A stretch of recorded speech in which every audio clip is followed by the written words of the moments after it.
Shalom, shalom. I'm gonna wait a little second, let some people come on in before we get started. So just give me a second, we'll get started. I'm give people time to come on in. 1 second.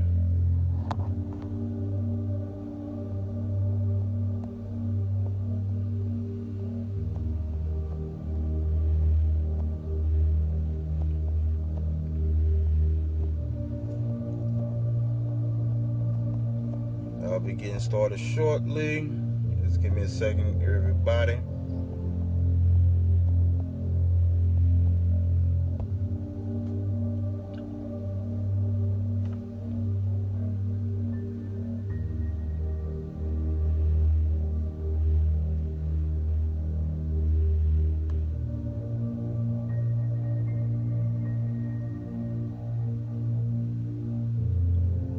All right. I get started probably like 60 seconds. Just want to say shalom, shalom. I need YAH'KI in Hebrew. Well, in English is I am Judah the Shooter. I need Yehuda Moshe ben Yisrael, and I am Judah Moshe ben Israel. So shalom, everybody that's coming in. That 60 seconds is almost up. We're gonna go ahead and get started. Brought to you by Born Elite. Yep. Anybody need Born Elite shirts, holler at me. We're gonna make it happen. We got different styles and things like that. All right, so we're gonna go ahead and get started real quick. So once again, all praise to the Most High. Name is on the begotten beloved Son. Definitely want to give a shout out to my brother Mosh and Judah Mac. We were having a conversation today, and the topic came up about concubines. So that's what we're going to talk about today. And I've been asked this question for a while. Judah, what's a concubine? All right, so there's a few things I want to go over first before we get into actually what is going on with what a concubine is. So what I'll do is I'll show some examples first, real quick. If you have a Apple device, you can download My Sword. Let me turn this flash off. You can download My Sword. I'm sorry, eSword. I apologize. eSword. You can download eSword if you have an Apple device. If you don't, you can download My Sword. All right. So this is the app that I'm actually using to navigate through the Bible. Okay. So any Apple device, you can download eSword. All right, so first I want to start off with Genesis, the 25th chapter, real quick. Genesis chapter 25, and this is dealing with Abraham. All right, so here, this is what it talks about Abraham. I'm going to talk about in verse 5. It says, in verse 5, it says, and Abraham gave all that he had unto Yitzhak, meaning Isaac.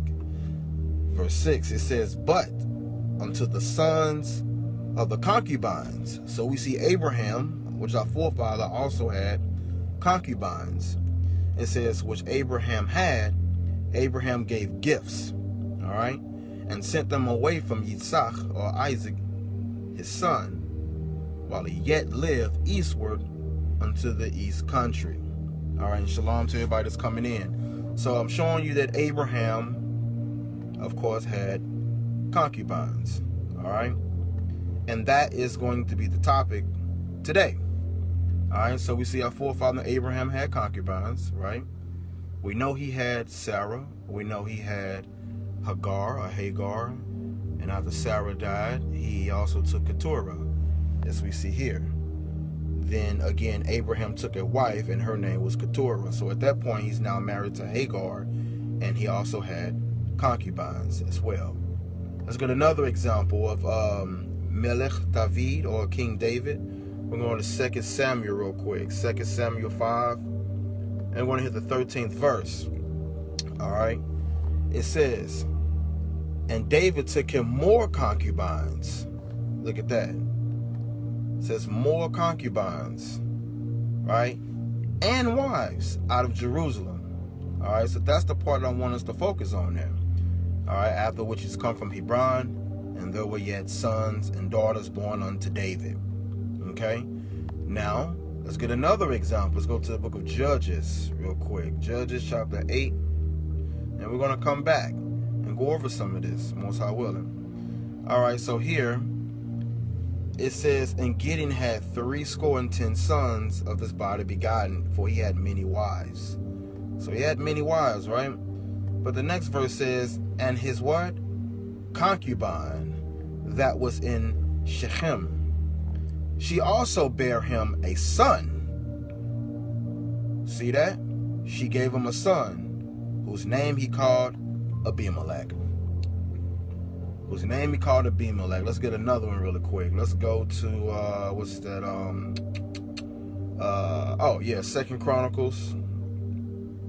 Second Chronicles chapter 11 and verse 21. All right, here it says, and Rehoboam loved Ma'akah, the daughter of Absalom, and said he didn't love her equal to all his wives. He said he loved her above all his wives and his concubines. Remember, that's going to be the focus. So one more time, it says, and Rehoboam loved Ma'akah, the daughter of Absalom. So he loved her. But did he love her equally? No, it says above. See that? He loved Ma'akah, the daughter of Absalom, above all his wives and his concubines. For he took 18 wives and 70 concubines. Now 1 is 20, but it said 70. So it says 70. So that's 20, 40, 60. So he had 60 concubines, and he begat 28 sons and 70 daughters. All right. Now, so real quick, I want to first show you that concubine and concubines in the Bible comes from the Hebrew word pelegish. All right. Now, so now dealing with that, what is a concubine? All right, because now we see here that our forefathers had concubines. All right, and a concubine is what we're about to talk about. All right, it's very simple actually when you really sit and think about it. Now, with that being said, I did something great for you guys. I typed out an entire lesson for you guys, and that's what we finna go over. All right, it's not that long. It's gonna be really quick.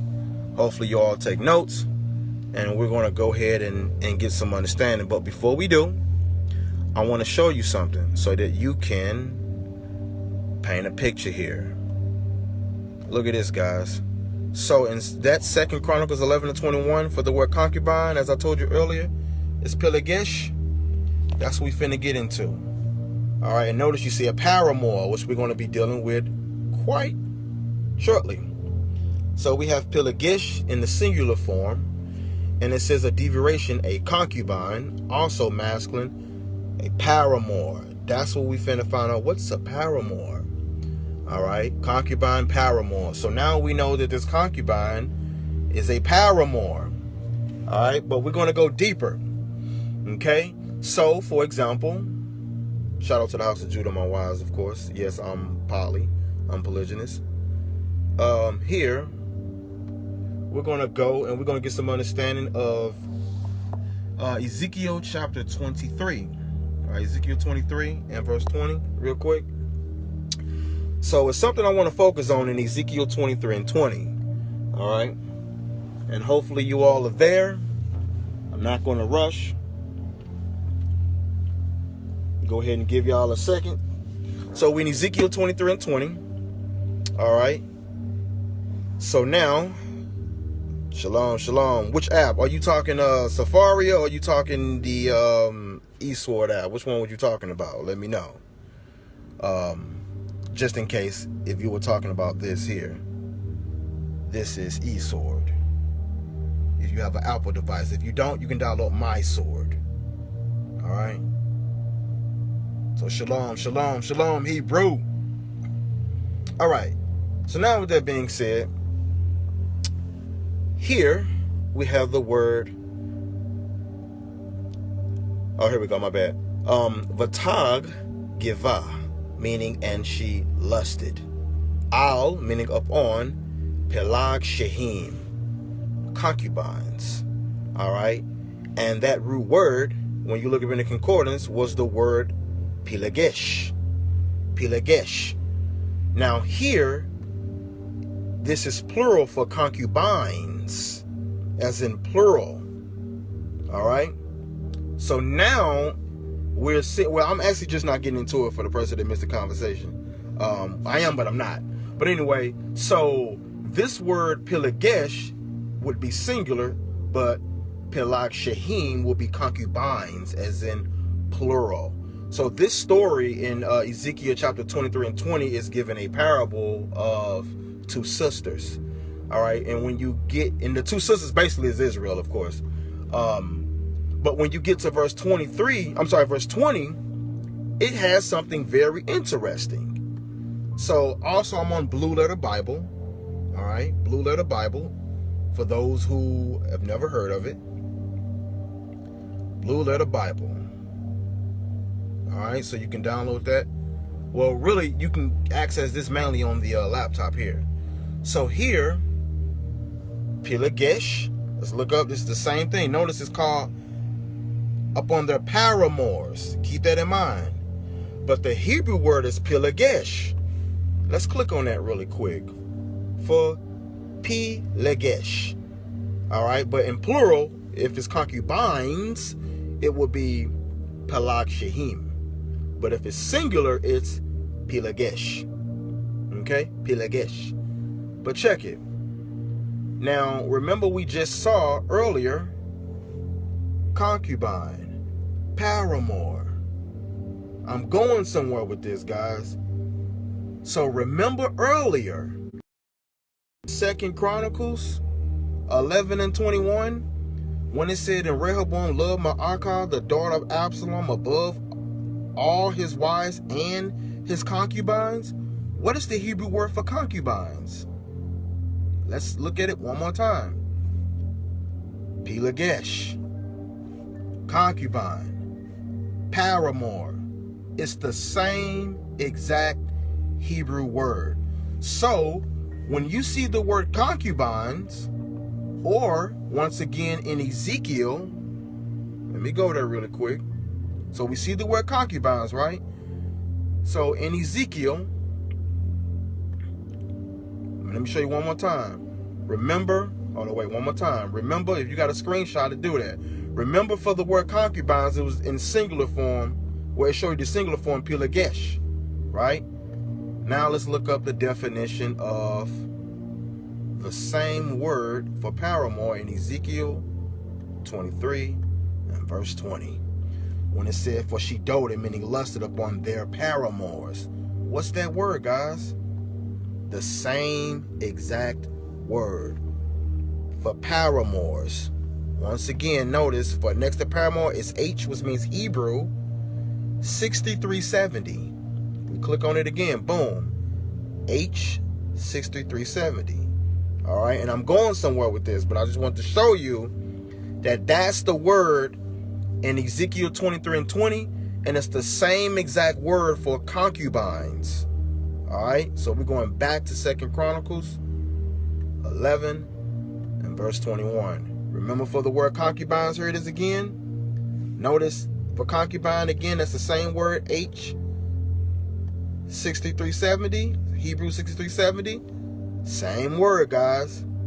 Paramour, concubine. All right. So, before we go any further, we're establishing that a concubine is a paramour. A concubine is a paramour. But we're going to explain, we're going to go further, what is a paramour. All right. So we're going to show from a ancient perspective, and then we're going to show the modern, the difference between the modern perspective. So you're going to get the biblical perspective, then you're going to get the ancient perspective. I'm sorry, the modern perspective on how the world views a paramour today. All right? Yeah, no doubt. I'm definitely going to do that. Definitely going to do that. Shalom, shalom, shalom. So now that we have that understanding, we're going to find out what it is, because the topic is, what is a paramour, or what is a concubine? All right. Someone said read the whole verse. In verse 21 it says, and Rehoboam loved Ma'akah, which was his wife. It says, the daughter of above, not equal, above his wives and his concubines, for he took 18 wives, and 60, which means 60 concubines. He had 60 concubines, for he begot or gave birth to 28 sons. So we had 28 sons, and 60, which means 60 daughters. All right. So now, with that being said, once again, that word is for the Hebrew Pelegesh. Pelegesh. All right? In the singular form. If it's plural, it would be Palag Shahim. Palag Shahim. Yeah, most I would. I'm definitely going to upload this on YouTube as well, Shema. You already know, bro. You already know. Cuzzo, shalom. Shalom, be hood. What up, Cuzzo? So now, with that being said, now that we got that, let's go ahead and look at what I had put here, ladies and gents. All right, hold on one second. Here we go, boom. So now, what I put here, it says to get an overall view of what it is, it's best to take the historical route because it's not so much mentioned in our holy manuscript. However, those who read Hebrew or those who basically who those who have a concordance can figure out what it is. All right, because in the Bible, we see the word concubine, but it doesn't say much about it. But if you know Hebrew, it pays off a lot to know and understand and get a general idea on what a concubine was, especially with dealing with it within the context of what is being said about a concubine. All right, so here what I actually put, it was here, Pelegesh. You already late, I already read it earlier. So go back and watch the video. I got to move on. So now we have the word Pelegesh, as I showed earlier. And here of a certain deviation, concubine, also masculine, paramour. Concubine, paramour. So I put, what is a paramour? It's a lover. We finna get to that. Or a significant other. It simply means by love. By love. That's what it actually means. It says it's a person who you are being romantically with, a person who you are giving children to as well. Now, I also put what some would call a secondary wife, who was under the proper and lawful wife, and a sort of a head servant in the family, and mainly kept for having children. All right. Now, before we do, let's go ahead and deal with that same word. In Ezekiel. Matter of fact, yeah, where we at Bible Hub. Shalom, shalom. So now, get this, guys. For Ezekiel 23 and 20, let's look at other versions for that word paramour or concubine. Remember Ezekiel 23:20? The New International Version says, there she lusted after her lovers. That's the same word that it used for concubines. All right. Look at the New Living Translation when it says, for she lusted. Remember the two sisters when you read this chapter. All right. It says she lusted after who? Lovers. Look at this one. And lusted after her lovers. Look at the Berean Bible, and lusted after their lovers. Look at what is actually being said there. The New King James Version says, for she lusted for her paramours. King James Version says, for she doted or lusted upon their paramours. The Christian Standard Bible says, and lusted after their lovers. Look at this. The Contemporary English Version, she eagerly wanted or desired or lusted to go to bed with the Egyptians. Men, because you already know this is a parable. But anyway, look at this. The Holman, same thing. Look at that. Lovers. Lovers. So when dealing with a concubine, It is generally simply a lover.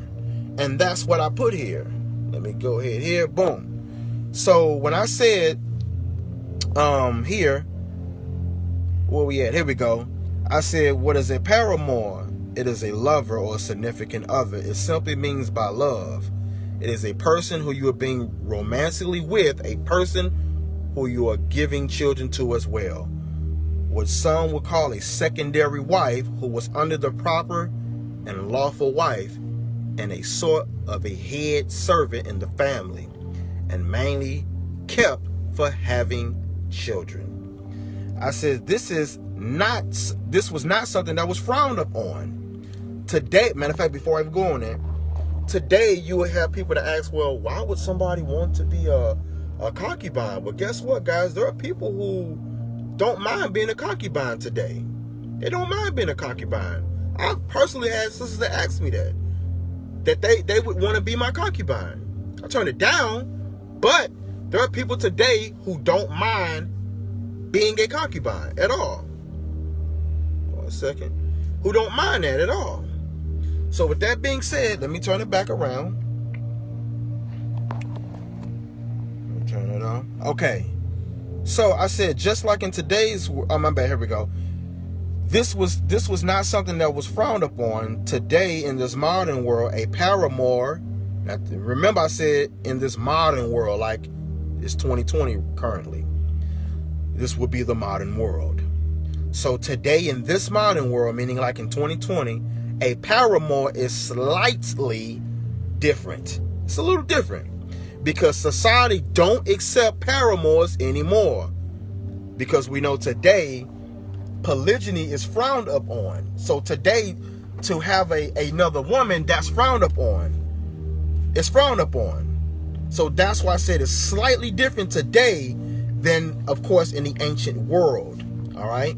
So here we go. It says, today in this modern world, a paramour is slightly different because society don't accept paramours anymore.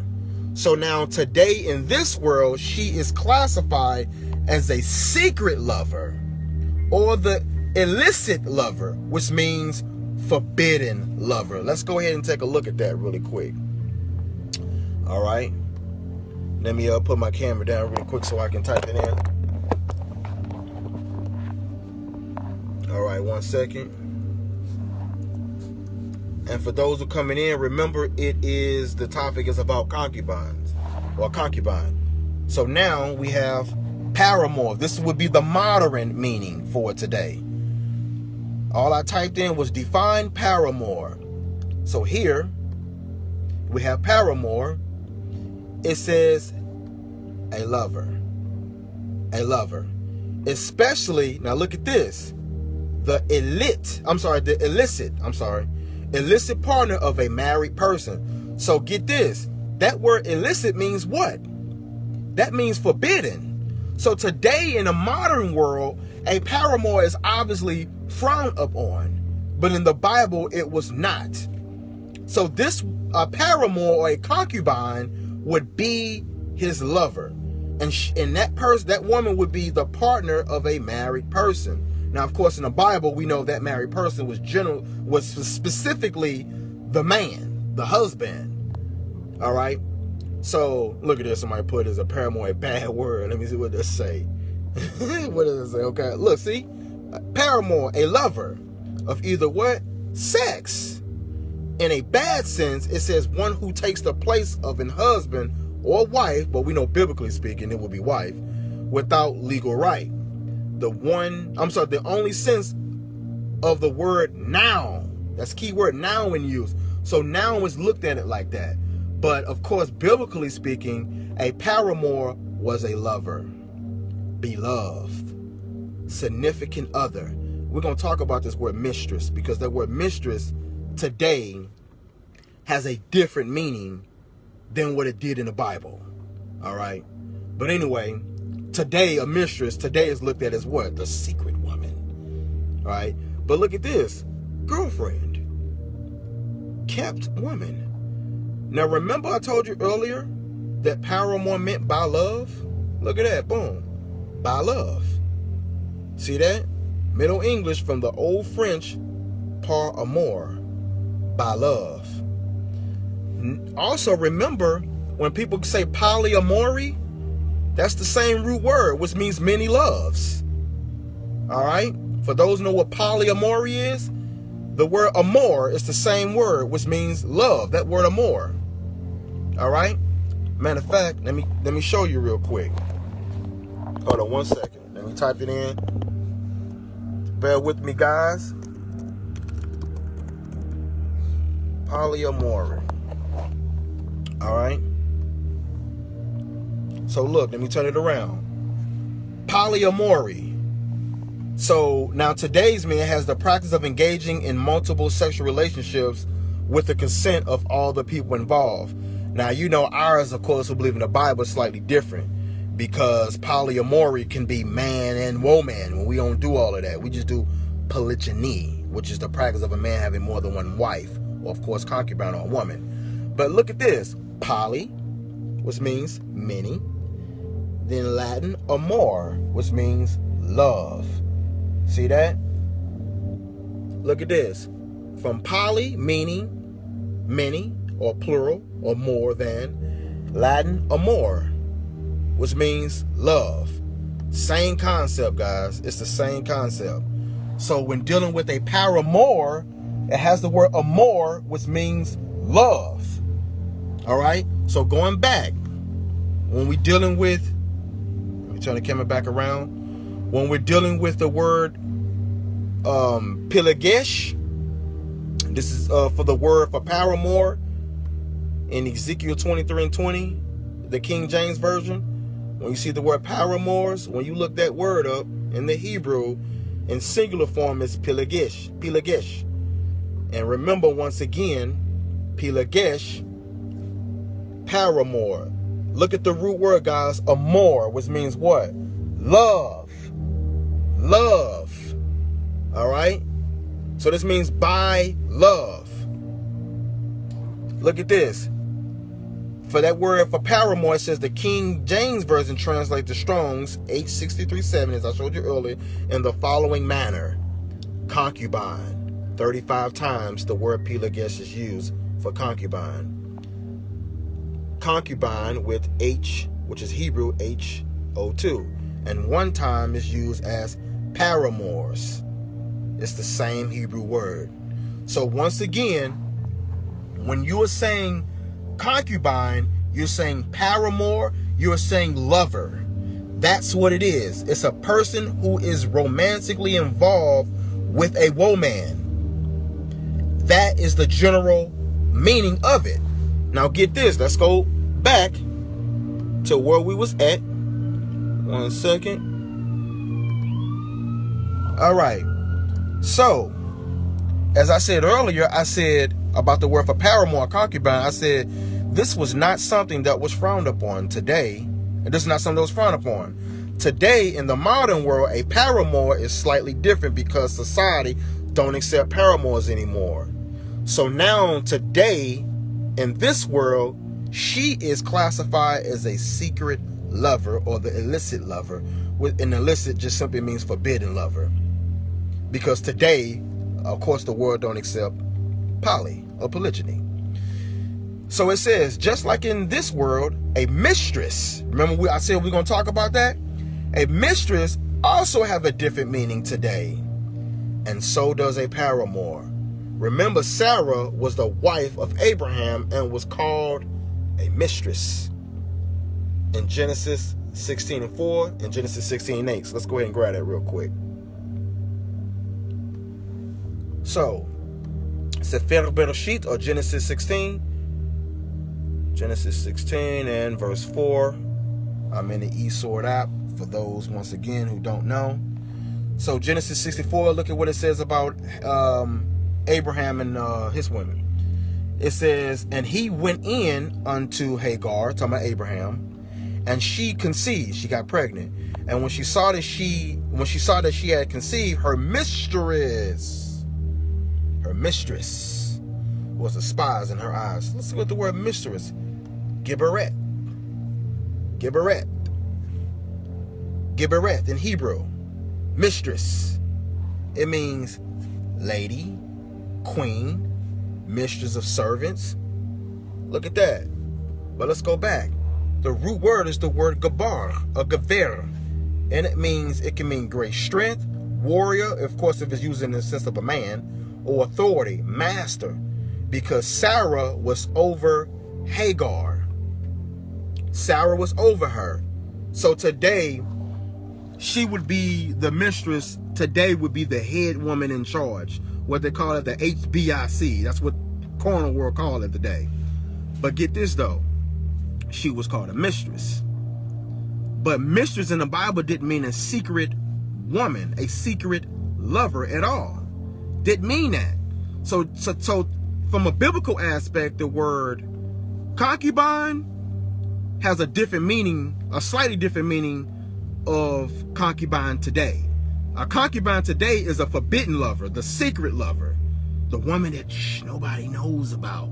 Don't tell such and such. And I ain't for all that either. You know what I'm saying? Hiding it. For what? Our forefathers didn't hide it when they had other women that they were romantically involved with. So dealing with that, if men are frowning up on that, saying, oh, wait, well, it's just for this and blah, blah, blah. You have something to say, well, the brothers want polygyny because they lusting for it. Well, what's a concubine then? Because a concubine was a lover. That's a man who was romantically involved with a woman, even had children with her. Today, the women would call that the side piece, the side women. That's what they would call it. But it's all throughout the Bible that our forefathers had concubines. For example, remember, let's go back when David. Remember here, 2 Samuel 5 and 13, as I read earlier. And it said, and David took him more concubines, more, and wives. So he had more lovers and he had wives. Look at that. He had more lovers and he had more wives. And when you look up concubines, once again, there it is again, Pilagesh, paramour. That's his lover. So he had lovers and he had wives. He had both. So again, today, that's something that's frowned upon. But your forefathers didn't frown upon it, and obviously the foremothers didn't either.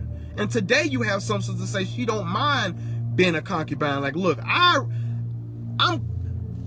probably can't be a wife, but I still like you. I would want to be your concubine. Women actually have no issue with it, and men have no issue with it. So dealing with that, there are, like today, the carnal mindset is frowned upon today for a man to have another woman, what they would say outside his wives. But yet we see that men had wives, or a wife and a concubine. We see that. We can't ignore that. That's in our Bible. So now with that being said, let me turn the camera back around. Here we go. Oh, here we go. Boom. Turn the camera back around. So I said, now let's look up in the Zondervan Dictionary.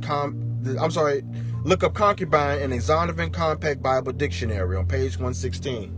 So for those who have a Zondervan Compact Bible Dictionary, you go to page 116 and you'll see the word for concubine. Matter of fact, let me go ahead and pull it since I got it right here, obviously. Page 116. For the Zondervan Compact Bible Dictionary. Here we go. Boom. All right. So for those who have a... Hold on, wait. My bad. So for those who have the Zondervan Compact Bible Dictionary, I'm giving you a chance to go ahead and grab it. All right. But once again, it's the Zondervan Compact Bible Dictionary. His mug's all toe up. So here we go for concubine. Let me see if I can turn the flash on. Concubine. It says a concubine, a woman lawfully united in marriage to a man in a relation, but watch this, inferior, not superior, not equal to, but inferior to that of the what? Regular wife. Let's read that one more time. It says a woman lawfully united in marriage, because marriage is a union, dwell together. That's what it means. It comes from the Hebrew word onah, the word marriage, onah. So it says, a woman lawfully, so it's not unlawful to have a concubine, brothers. A woman lawfully united in marriage to a man. So that's why I said ours is slightly different from the meaning today, because in today it's just a person. But this says specifically to a man in a relation inferior to that of the regular wife. But look at this. It's giving scriptures here. Genesis 16, Genesis 22, and you see that? 2 Samuel. The law of Moses allowed it. Exodus 21, 7 through 11. Even though I don't like their idea of that one, but that's something we'll talk about later. Deuteronomy 21, it says, a number of prominent Old Testament figures had concubines. Abraham, Jacob, Gideon, David, Solomon, and Rehoboam. So we see that. So dealing with that, the same great men in the Bible had what today women would call side women. That's what they would say. Oh, no, he just blah, blah, blah. You already got, what you need another one for? You hear those questions. But yet Rehoboam had 78 women. He had 18 wives and 60 concubines. Who had the most concubines in the Bible? Let's go ahead and grab that really quick. 1 Kings 11. 1 Kings 11, turn the camera around. 1 Kings 11 and 11. We'll start in 1. Oh, I went to 2, my bad. So here we go. It says, but King Solomon loved many strange women. Now that word strange is the word nochre. So that's not only a foreign woman, but it's a foreign woman who is an adulterous woman. Not physically, but spiritually. She's worshiping another god. But that's another topic. We'll deal with that later. But it says, women together with the daughter of Pharaoh, women of the Moabites, Amorites, Edomites, Zidonians, and Hittites, of the nations concerning which Yah, the Lord, said unto the children of Israel, you shall not go in unto them, neither shall they come in unto you, for surely they will turn away your heart, meaning your mind, after their gods. Solomon cleaved to these in love. And here we go, verse 3. It says, for he had 700 wives, princesses, and 300 concubines, and his wives, not everybody, not the princes and concubines, but his wives, turn away his heart. But it never said the concubines did anything. It just said his wives. So what about the concubines here? Did they do anything bad? No. Remember, this verse is specifically saying that those wives, those strange wives, they turned away his heart. But let's look at what concubine means, because he had 300 of them. Pilagesh. There that word paramour again. Paramour, lover. There it is again. Look at this. You can see how many times the word concubine is used in concubines and paramour. These scriptures, the word concubine is even used, or concubines. And every time you see it in the Hebrew Bible, it's the word pilagesh. Or if it's plural, palag shehim. Palag shehim. Solomon had 300 concubines. 300 of them. See that? He had 300 concubines. So with that being said, let's go back. One more time, guys. So here, going back. So, as I already put for the Zonovan, now we move on to the next one. We almost done. So, as I started off earlier, I was saying let's go a tad bit deeper, because the Hebrew word pilagesh, that's what we just saw in the last scripture, 1 Kings 11 and 3 for concubines. It's the same Hebrew word, as I was saying. So let's go a tad bit deeper, because the Hebrew word pilagesh is used also in Ezekiel 23 and 20. According to the Blue Letter Bible, as I showed you earlier, the Old Testament Hebrew for paramours, pilagesh, concubine, paramours, for that Hebrew word in Ezekiel 23 and 20. Let me show you one more time really quick for people who's getting amnesia. So let's go back.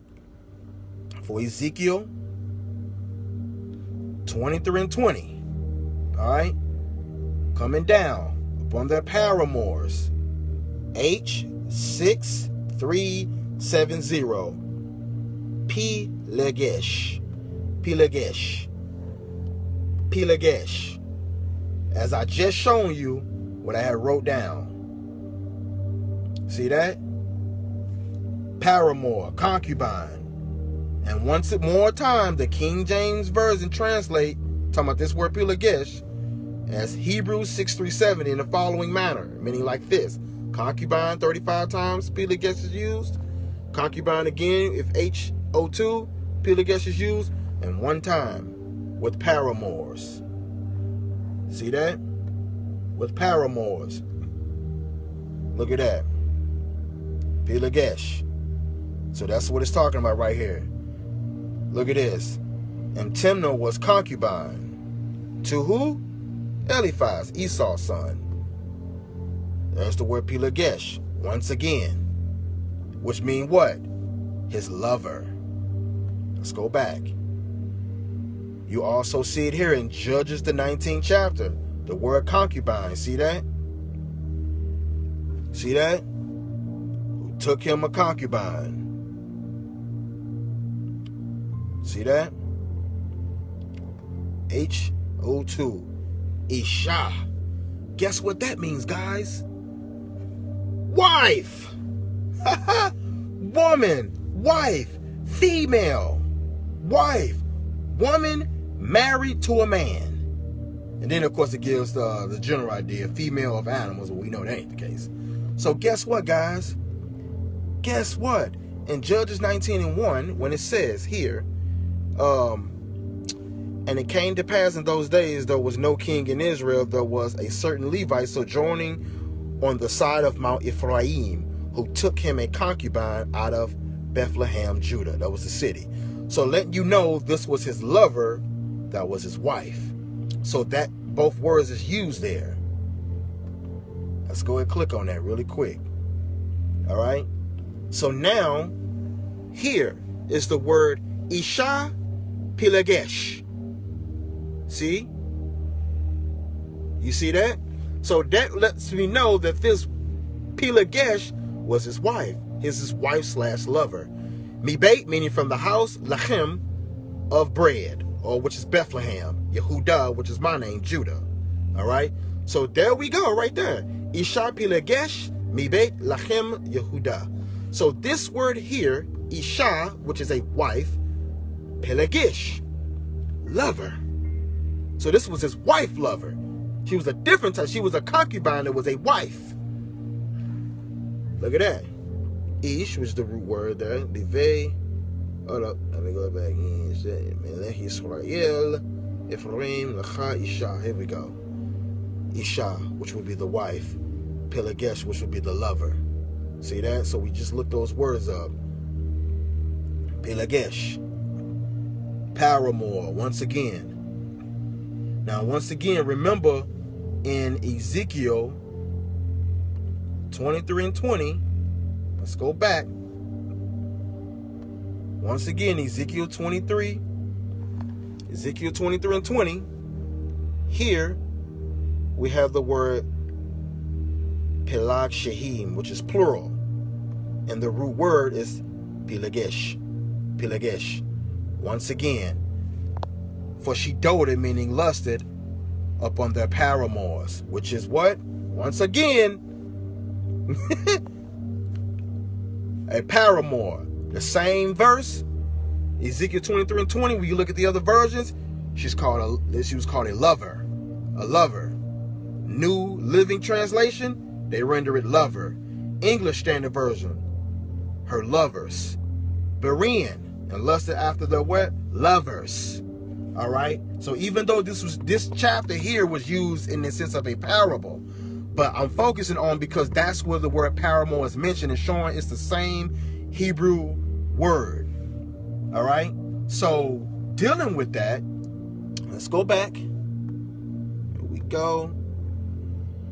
As I put earlier, I said according to Eastward it says Pilegesh. We already saw that. Concubine, paramour. As we saw earlier, the root word is the word amor, which means loves. All right? It means loves. All right. So I say, if you go to Bible Hub, which I just showed you a few seconds ago, and type in Ezekiel 23:20 and click on the Strongs and scroll down, you don't see the word paramour. You see the words, they're lovers. That's what you see. I say, here, take a look at what you'll see. And I showed here. This is what it showed on that. When you look that up on Bible Hub. Same thing. So we see, we clearly see that a concubine and a lover is the exact same Hebrew word. I'm gonna repeat that. So we can clearly see that a concubine and a lover, is the exact same Hebrew word. If it's singular, meaning one concubine, it's the word pilagesh. If it's plural, it's the word here, pelag shehim. So when a man had a concubine, she was his lover. That was his woman. So this would be today a man who had a lover. So remember, let's go back to Judges really quick, guys. Really quick, Judges, about Gideon. Once again, Genesis 8 and 30 and 31. So it says, here it says, and I'll see here, and Gideon had 60, meaning 60 and 10, so the 70 sons of his body begotten. For he had what? Many wives. He had many of them. So many that he had 70 damn children. But it said, and his concubine, let's click that word. Concubine, once again, pilagesh. Paramour, meaning his lover. His lover. So in other words, and his lover, that was in Shechem, a whole nother city. She also bare him what? A son. You mean to tell me he already had many wives and got a whole nother woman pregnant? Whose name he called Abimelech. Abimelech. Now let's look that word up, guys. Abimelech. Look at that. Melech is father, which would be here. I'm covering it up. That's the word melech. That means a king. So it says Melech is father, or my father is king. You're talking about the actual word, Abimelech. So you have the word Avi. Well, first you have the word Av, which means father, or some would say Abba. But then you have the word Avi, which means my father. So that says right here, that says my father, and this is the word Melech, meaning is king. So that's his name, Abimelech. All right. So get this though. Let's keep reading though. And Gideon, the son of Joash, died in a good old age. Look at that. He was never punished for having a concubine, and was buried in a sepulchre, meaning tomb, of Joash, his father, in Ophrah of the Abiezrites. All right. So, we had the question about the concubine. Let's go back to page 116 really quick. I'm sure you got that, the Zondervan Compact Bible Dictionary.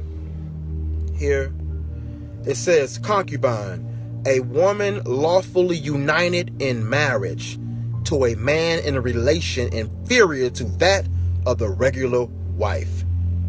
So this would be today what some people would call a side chick or his other woman. So when you hear people, oh, well, that brother is lusting for other women. Well, men in the Bible had many wives, and they also had lovers. Many lovers. So, brothers, don't feel bad if you want to take a concubine, or concubines is in plural. The only people who have a problem with it is man today, society today. Because today, a paramour or a concubine today is classified as a secret lover, the illicit lover, the forbidden lover, the other woman. Shh. But biblically speaking, it wasn't like that. It wasn't like that. Shalom, shalom, brother.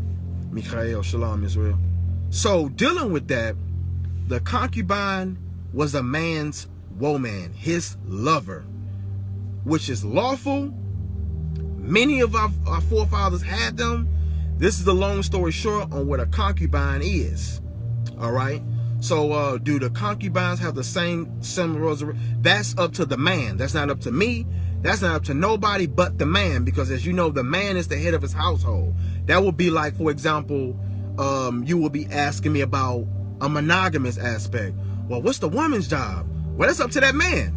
So the wife, of course, who a concubine is, the same thing, because she's this woman. So, but her status is a lower ranking of the regular wife. So that woman submits to her husband. So whatever he requires of his household, that's on him. You get what I'm saying? So I'm just talking about the general meaning and the general idea of what a concubine is, and it is a lover, paramour. So I already shown earlier the root word for amour means love when it's derived from Latin and French. I also showed that a paramour was a lover. I showed you many versions where different translations rendered that word as lover, which is actually closer in the Hebrew. For those who read Hebrew know this. So a concubine is a lover. All right. So dealing with that, today people can't grasp the concept because they're thinking with a modern mindset. And this comes from how we as people read the Bible today, but then we associate with how we grew up, what we've seen. So then of course, people be lost in the sauce. So when you're saying a concubine, you're saying a paramour, you're saying a lover. That's it. If I say, hey man, there go my wife right there, there go my wife, but there go my lover.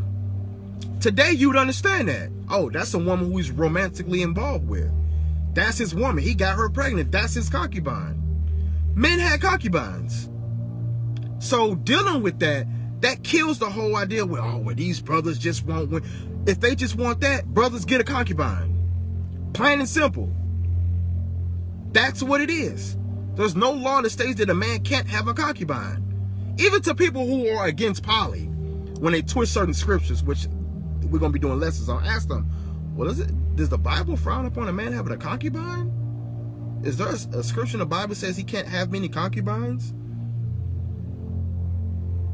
Think about that. Brother says one wife. Okay, well, what about concubines? Let me ask you about that really quick. What about a concubine then? Can he have a lover? There's no scripture that condemns that. Well, there's no scripture that condemns poly anyway at all. But it comes down to the man's preference, of course. So somebody says, I'm confused. What are you confused on? Maybe you probably came in late. I'm sure you did. You know what I'm saying? If you were confused, because we actually just went over everything of what a concubine actually is. You know what I'm saying? So, but that's basically what I want to get out. When you're seeing the word concubine, let me show you once again. When it talks about Gideon, it says, and his concubine that was in Shechem, she also bare him a son whose name was Abimelech. Once again, concubine is a paramour. For those who don't know, I'm using the eSword app. You can also use My Sword app. You can download that too. So when you look up the word concubine in the Hebrew Bible, which predates the English Bible, it has the Hebrew word pilegesh, and that means a paramour. And the root word in paramour is the word amor, which means love. You see that? That's what it means. Why do a lot of people teach against having wives and concubines? Because they clearly are crack smokers. That's the short answer. They hate the Bible. You know what I'm saying? So that's what a concubine is. It's the word paramour, which means by love. So if anybody missed it, if anybody missed the lesson, definitely go back to the beginning and definitely get you some understanding, and hopefully you can understand that. So doesn't the woman have to be married to be a lover, or is fornication? If not, she's, oh, okay, so let's deal with that. Let's look at what fornication is. All right. Also, for those of you who don't know, let's go and look up Matthew 5 really quick. Matthew 5. All right. And even when you look at that, will we be saying that Abraham was a friend of God? Was he a fornicator? Of course not. Let's get an example of what a fornicator is. It says, but I say unto you that whosoever shall put away his wife, saving for the cause of fornication, let's click on that. It's the word porneia or porneia. Harlotry, that's prostitution. Including adultery, that's sleeping with another man's wife. Incest, which of course you get the understanding of that, Leviticus 18, Leviticus 20. Figuratively, idolatry. That's fornication. That's fornication. Matter of fact, for those who don't know, in this app, did y'all know that y'all can actually look up the, like for example, somebody asked about the word fornication, right? Check this out. Let's type that word in. So in Hebrew, it's the word zina. Zina. Look at this. Fornication. Matter of fact, let me read the verse first. It says, moreover, he made high places. This is idolatry, places of worship, in the mountains of Judah, and caused inhabitants, meaning the people of the land of Jerusalem, to commit fornication, and he compelled Judah. Now, this is talking about idolatry, just dealing with high places. This is the word zina. Zina. Zina. And that means what? To commit adultery, usually with a female, or less often simply fornication. Look at that. Look at that. To commit idolatry. That's what it is. Another example, Isaiah 23 and 17. Look at this. It says, and it came to pass after the end of 70 years. Let me scoot it back, my bad. And one more thing, guys. I typed in the word fornication on this app here, eSword. And to let you know, that word fornication is mentioned is 32 times, 32 verses, and it's mentioned 36 times. The very first time you see the word fornication is boom. You see that? So now, yeah, we've heard that, but biblically speaking. So now get this. Isaiah 23 and 17, it shall come to pass at the end of 70 years that the Lord will visit Tyre. It says, and shall turn to her hire and shall commit what? Fornication with what? All the kingdoms of the world. So are they sticking their penises in the ground? No. See that? They commit fornication with all the kingdoms of the world. You see that? The face of the earth. Here's the word again, Sanah. Once again, the same Hebrew word. Ezekiel 16, this goes into spiritual fornication when you look at the chapter. See that? So it says, thou hast committed fornication with who? The Egyptians, your neighbors. So when you look at this whole entire chapter, it goes into spiritual fornication. But look at this. It's the word Sanah. Sanah. But when you look at it in what we call the New Testament, notice we just saw that verse there. It's G4202. Remember I showed y'all that earlier for the word fornication? Porneia or porneia. See that? Harlotry, adultery, incest, particularly idolatry. Even here, and I say unto you that whosoever shall divorce or put away his wife, except it be for what? Fornication. Look at that. Boom. Here's the same word. Porneia, harlotry, idolatry. That's what fornication means. Illicit, which means forbidden sexual intercourse. But the Bible shows you what the forbidden sexual intercourse is in Leviticus 18, Leviticus 20 are the main chapters where it's talked about. You learn a little bit in Deuteronomy 22 and Leviticus 19 as well. Adultery, fornication, homosexuality, lesbianism, intercourse with animals, sexual intercourse with close relatives, Leviticus 18 like I was telling you. But look at this, guys. We don't see sex before marriage because biblically speaking, that's not there. Men took concubines. They took concubines. Now get this. John 8:41, look at that. It's mentioned there. There's the same G4202, the same word there. Porneia. Look at that. So all throughout the Bible, you see that. All throughout the Bible. And if anybody saw my last video I did on YouTube, I did a breakdown of 1 Corinthians 7 and 2, how this verse is taken out of context. When it says, nevertheless, to avoid fornication, let every man have his own wife, let everyone have his own husband. Watch my video that I did on that. I blew the lid open on that. Because this is one of the first scriptures that they go to. And they like to use 1 Corinthians 6 and 18. Those are like some of the main two scriptures that people use when trying to justify the doctrine of fornication. So watch my video on YouTube on my Judah the Shooter page. I did a breakdown of it. Matter of fact, let me show you real quick. On my Judah the Shooter page, 1 second, guys. YouTube, on my Judah the Shooter page, here on YouTube, I did a breakdown of 1 Corinthians 7 and 2. His own wife! So I did a video on that. Check that video out. That's basically going into the teachings of fornication. What is fornication? So that's why I'm not spending too much time on that, because I've already done it. I did an hour and 11-minute video. I'm going to put this on YouTube too. You know what I'm saying? So I've already done that. Because get this. Once you learn the true meaning of what fornication really means, it's going to make you go back to the drawing board like, well, dang, hold on. Well, wait a minute. In Genesis, the 38th chapter, Judah, when he slept with Tamar, nobody was punished. I'm going to repeat that. Judah laid with Tamar, nobody was punished. There was no penalty. But Judah's sons was getting put down. The Lord was putting them to death. That might be a part too. But going back, when you learn what fornication is, it's going to go back and make you question a lot of the scriptures that you've been looking at. For example, here, I'm going to show you some other scriptures that one would use. Deuteronomy 23 and verse 17. Oh, I went to 16, my bad, 17. It says, there should be no whore. Look at this, guys. What's the word for whore there? Look at this. Kadeshah, a female devotee, prostitute, harlot, whore.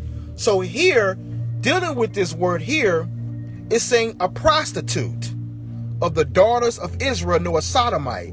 I used to think that sodomite in the Bible was talking about a homosexual because of the city of Sodom and Gomorrah.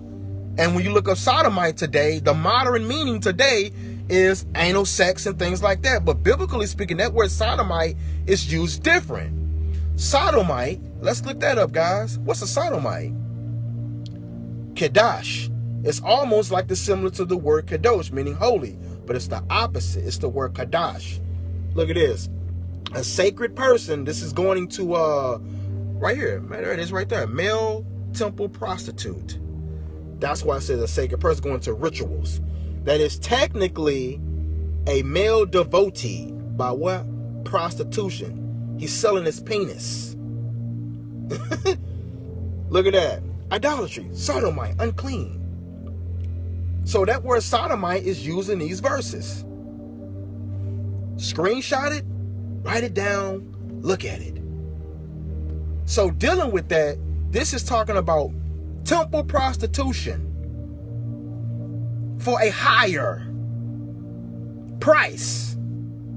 So in that, when you learn this, it show you or a gift. Matter of fact, I forgot the next verse. Hold on.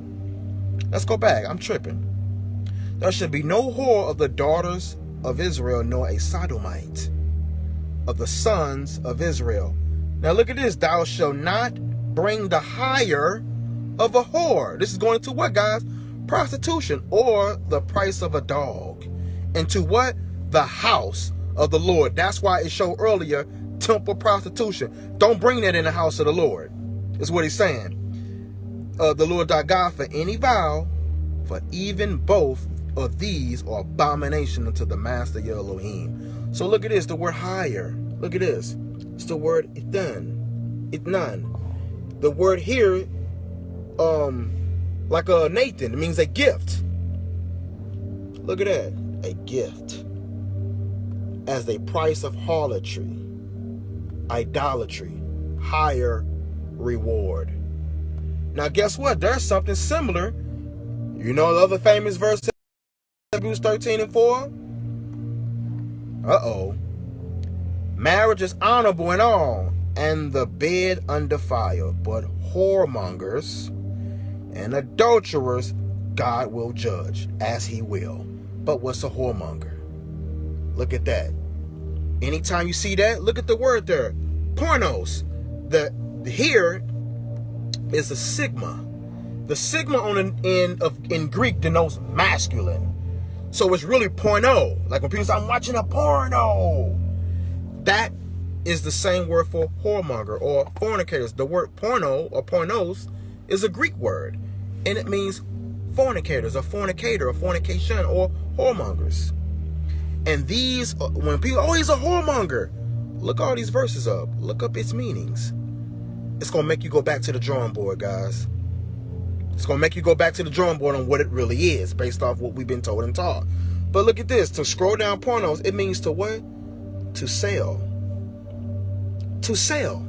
That's what it means, to sell. Look at this. Male prostitute. By analogy, a debauchee. Fornicator. Whoremonger. Look at this. A man who prostitutes his body to another, lust for hire, paid for sex. Male prostitute, a man who indulged in unlawful sexual intercourse, a fornicator. And when you read Leviticus 18, Leviticus 20, and you look at my last chapter, you learn what that is. That's what it is, guys. So dealing with that, Hebrews 13:4 is going into what it is. What it is. To sell. To dispose of, or as a merchandise. All right. That's what it means. All right. So here, when it says marriage is honorable and all, and the bed undefiled, but whoremongers, guys, look these words up and find out the biblical meaning of it. And adulterous, look up adulterous. Look at this. A male paramour, but we know what kind of paramour. The one who sleeps with another man's wife. How do we know? Because it's called an adulterer. Let's get that. Leviticus chapter 20 and verse 10. Look at this. And the man that commits adultery. Let's look at that word adultery. Oh, my bad. Adultery. Na'af. To commit adultery. See that? A woman that breaketh wedlock. So, for example, where we at?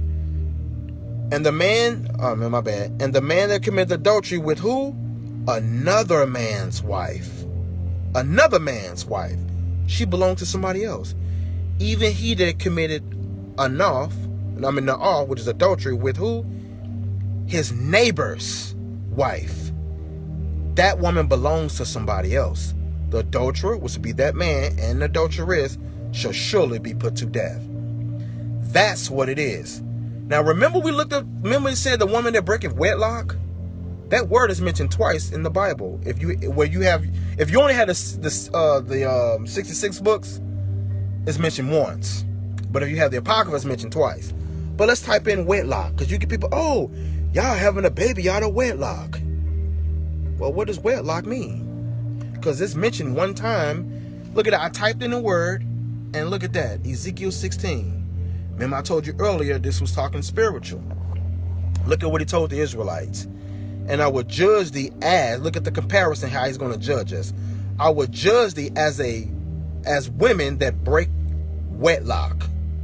Why did he say that? Because us as the Israelites were the wife to the Lord, who was our husband, and he's going to judge us just like a woman that break wedlock. What is the Hebrew word for wedlock? The same word for adultery. Na'af. To commit adultery. Look at this. Na'af. Boom. See that? To commit adultery. Figuratively, to apostatize. Adultery. To commit adultery. Woman that breaketh wedlock. So you break wedlock. Having a baby out of wedlock is a woman who is married and another man comes and lay with her and gets her pregnant. That would be having a baby out of wedlock. That's what that actually means. That's what it means. Understand that. So dealing with that, this kills the meanings of your modern understandings of what fornication, whoremonger, or concubine. Look these words up. Get the understandings of it. All right. And there's one more thing I want to deal with too. In what we call guys. It's something I really want to share with you. When you look in the book of Sirach, it brings out the overall point of what I've been trying to relate to you. Because understand that when our Bible, of course, that was translated from one language to the next, guess what? It don't have the same force in it for some words. For example, when you turn around and look at Sirach chapter 1 verse 1, Sirach is also known as Ecclesiasticus in the Apocrypha. All right, look at what it starts off with saying. It says the prologue of the wisdom of Jesus, the son of Sirach. Look at what it says here. It says, whereas many and great things have been delivered unto us. This is what he's saying. By the law and the prophets, and by others that have followed their steps. It says, for the which things Israel ought to be commended for learning and wisdom, and whereof, it says, and whereof not only the readers must also needs to become what? Skillful themselves. You have to be a skillful reader, guys, when reading this Bible. We're going to find out why. It says, but also they that desire to learn, to be able to profit them which are without, both by speaking and writing. My grandfather Jesus, which is Joshua, in other words, the same name as Joshua, or Yeshua in Hebrew, it says, when he had much given himself to what? The reading of the Torah, meaning the law, and the prophets like Ezekiel, Daniel, Hosea, Jeremiah, Micah, Amos. It says, and other books of our fathers, meaning our ancestors. And it says, and had gotten therein good judgment, was drawn on also himself to write something pertaining to learning and wisdom, to the intent that those who are desirous to learn and are addicted to those things might profit or gain much more in the living according to the law. Now here we go, guys. Pay very close attention to what he's about to say. Wherefore, let me entreat you to read it with favor and attention. You better pay attention, guys. And to pardon us, or forgive us. Pardon us, wherein we may seem to come short of some words. Look at that. He said, pardon us, forgive us, my bad, wherein we may seem to come short of some words, which we have labored, we worked hard to translate. Pardon us, y'all. He says, for the same things uttered or spoken in Hebrew, I'm going to say it again. For the same things uttered or spoken in Hebrew and translated into another language, meaning tongue, have not the same force in them. I'm going to read that again. For the same things uttered or spoken in Hebrew and translated into another language, meaning tongue, the Hebrew word lashon, or in ancient they would say lashawan, but that's another topic. It says, have not the same force in them. And not only these things, but the Torah itself, meaning the law itself, and the prophets, and the rest of the books have no small difference when they are spoken in their own language. Understand that there are words that is used today when it's translated into another language, it don't have the same force in it, such as the word whoremonger, the word fornicator, the word fornication, the word sodomite, the word paramour, which is a concubine. When going into the Hebrew language, it has a much more force in it. Why? Because you're going back into the Hebrew text. You're going back into the Hebrew culture. The book was written by Hebrews in Hebrew, who spoke Hebrew and had a Hebrew custom, served the God of the Hebrews, and had Hebrew customs, culture, language, and everything in an ancient world. So obviously, when reading the Bible in Hebrew, the language that it was spoken in, you're going to understand it, and it's going to have a much more force in it. So you so-called simple-ass Negroes who, well, that's a fornicator, this and blah, blah, blah. Understand that when you go back into the original text, you would see something that's a little slightly different from what you'll see today. You're slightly different. Why? because it has a much more force to it. It has much more of a power to it when you will do that. So dealing with that, and look, there's no excuse, guys, because I mean, I've been teaching myself Hebrew. We can do it. If we want to do that, we could do it. You know what I'm saying? So for example, here for the naysayers, that nigga know Hebrew, the hell up. Here is, this here is the word Tanakh. Okay, the word for Tanakh. So, what do I want to go? Yeah, we're going to go to Shemot. Sefer Shemot is the book of Genesis. I'm sorry, the book of Exodus. This is chapter 3. And I guess I'll start in 12. So, Hebrews read from right to left. So, for those who read Hebrew, of course, you can follow along. Once again, I'm in the Sefer Shemot, which is the book of Exodus, chapter 3. All right? So, I'm about to go ahead and start there. Here we go. ויאמר כי יהיה עמך וזליך האות כי אנוכי שלחתיך בהוציאתך את העם ממצרים תעבדון את האלוהים על ההר הזה. ויאמר משה אל האלוהים הנה אנוכי בא אל בני ישראל ואמרתי להם אלוהי אבותיכם שלחני עליכם ואמרו לי מה שמו מה אומר עליהם. Verse 14. ויאמר אלוהים אל משה יהיה אשר יהיה, which is what the King James put, I am that I am, but this actually says I will be as I will be, or I shall be as I shall be. So GOCC, it ain't no damn God.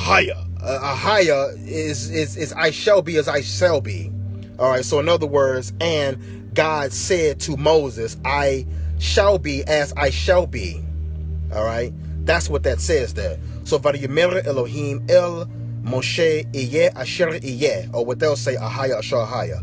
But anyway, Vayomer Ki Tomar, I'm sorry, Ko Tomar Levnei Yisrael Iye Shalachani Aleichem. So dealing with that, that says I shall be as I shall be, or I will be as I will be, because even when you look at here, the Hebrew letter Aleph here, the Hebrew letter Aleph, the Hebrew letter Hey, that small little, look like a little small 7, that's a Yod, and that's another Hey. That says I, and the root word Hayah, all right? So this is I will be, all right? So, but even going back to verse 12, when I was, that same word is right there. Yeah, same word. That ain't God's name. That says will be, or shall be. So it says, Vayomeneki iyech. Imach vazelecha. So here it says, and said, for certainly I will be imach, with you. All right, that's what that says. That's a statement. But I do got a video on that. That's on my Judah Moshe page. So somebody said drop the link. All you gotta do is go on YouTube, type in Judah the Shooter, or somebody can just inbox me and I'll send it. But I had talked about that video there. I got certain videos here. Here, so some of the lessons that I got, you know, I'm be rebuilding this channel. But also, let me put it down. Hold on 1 second. When you go to my other YouTube channel, all right, here, the Judah Israel channel, the Judah Israel. So this is actually youtube.com/JudahIsrael314, which is the link, JudahIsrael314. I talk about that Ahaya doctrine there. That was videos over 2 years ago. Okay, so I did that video. And I got like documentaries, historical documentaries and stuff like that. All right. So that's basically what I'm going into. All right, so that's my other channel. That's the Judah Israel 314. Judah Israel 314. And then, of course, you got the Judah the Shooter page. So you can type in youtube.com/Judah the Shooter. That's the actual link to that. You know what I'm saying? So yeah, that's what it is. So if anybody needs the link, just inbox me. and I'll send it to you. If I got questions concerning, if you have questions concerning what we went over and what I talked about, you got questions, serious inquiries only. Don't waste my damn time, because I'll let you have it, like, for real. Come correct. But definitely download the app My Sword, MY, and then the word sword. Download eSword as well. You can download that as well. Look up all these words. Understand the Hebraic concept that the author meant when they wrote it. All right, not the modern words and trying to compare it to a Bible that is ancient. All right, hell, even those who follow the New Testament as well, such as myself, that was over 2,000 years ago. Hell, for example, let me show you another example. Let's go to James chapter 2 real quick, guys. I'm going to show you how words can be very misconstrued if you don't have some sort of Hebraic concept of the Bible. James chapter 2 and verse 3. All right, James 2 and 3. Here, look at this. I'm starting 1. It says, my brethren. It says, my brethren, have not the faith of our Lord Jesus Christ, the Lord of glory, with respect to person. You want to show favoritism? This is against Leviticus 19. So it says, for if there come unto your assembly a man with a gold ring, right? He got money, and goodly apparel, and there come in also what? A poor man in vile raiment. So he looks filthy, nasty. So one who got good apparel and this poor man who's dressed in raggedy. Look at this. It says, and you have respect unto him. I mean, you show favoritism to him that weareth the what kind of clothing? The gay clothing. Damn, was he a homosexual? What that word mean? Said he had gay clothing. And say unto them, sit thou here in a good place. And say to the poor man, in other words, stand you there, like, oh, don't even sit down. Yeah, nah. Don't sit down. Or sit here under my footstool. But notice it said here that this man who had with the gold ring and the goodly apparel, he had on gay clothing. What that word mean? Since those, oh, we ain't got to look these words up. Well, okay, well then, in that case then, that says gay clothing then. What that mean, guys? Let's look that up. Lambros. Root word like lamp, like a light. Radiant, limpid, magnificent. Look at this, guys. Bright, clear, gay, goodly, gorgeous, white. Like a lamp. Like a lamp. Lampros. That's what that means. He was decked out. Just like in some cultures, the word nice means stupid. It means to not know. That's what it means. For those who didn't know. Watch this. We're going to type in define nice. Let's go to Google real quick. Define nice. Look it up. Let's look up the word nice. Are you a nice person, guys? You nice? So one, we have pleasant, we have agreeable, satisfactory, right? Oh, I'm nice, right? Fine and suitable. But get this, let's go to the origin. So like today, this is what nice means. You're a nice person. But let's go to the origins of that word. That means you don't know nothing. Not know. Not know. Ignorant. Stupid. See that? So understand that you're going to have to, dealing with language and words, you have to understand the culture behind the word. So Latin, ignorant. Latin, not know. Middle English, stupid. So it says Middle English in the sense stupid. From Old French, Latin, nicius, ignorant. From nasir, not know. I mean, you don't know nothing. See that? So understanding, when looking at words, it's always good to understand the culture behind the word. It's no different from the Bible. When looking up the word for concubine, you understand the culture behind the word. No different from all these other words. So ladies and gentlemen, Hopefully this was helpful. Check out my YouTube videos. Definitely check out the last video I did on my the Shooter page. This here I did a breakdown of 1 Corinthians 7 and 2. Here. Definitely watch that video next. Definitely watch that. Alright. So I did a breakdown of that. 1 Corinthians 7 and 2, dealing with fornication and how they twist that scripture as well. Hopefully this was helpful. I just want to say all praise to the Most High. Name is on the begotten beloved Son. Shalom.